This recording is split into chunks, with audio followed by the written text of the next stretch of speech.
सूद का अंजाम।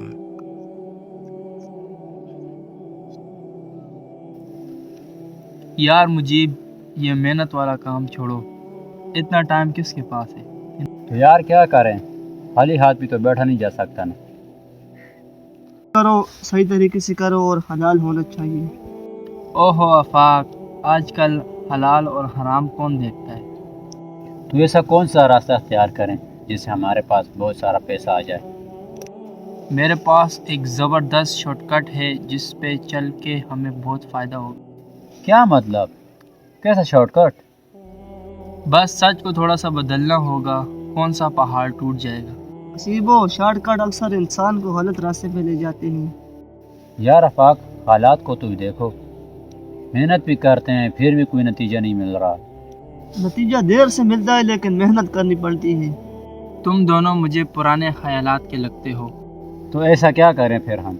तो फिर ऐसा करते हैं, किसी ज़रूरतमंद बंदे को पैसे देंगे और उससे बाद में डबल लेंगे। ओह, सूद का कारोबार।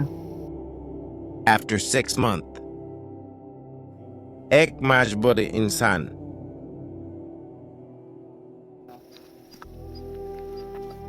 नसीबो, मुझे यार कुछ पैसे चाहिए यार, कुछ वक्त के लिए।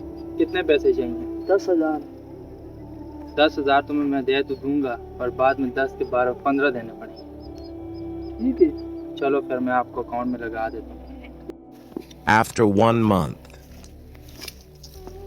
यार आफाक, मेरे पैसों का क्या बनाया है? यार नसीबो, घर का सामान बेच के तेरा पैसों का इंतजाम हो जाएगा। चलो ठीक है यार, थोड़े से टाइम में ज़्यादा मुनाफा। Hasib luxury lifestyle.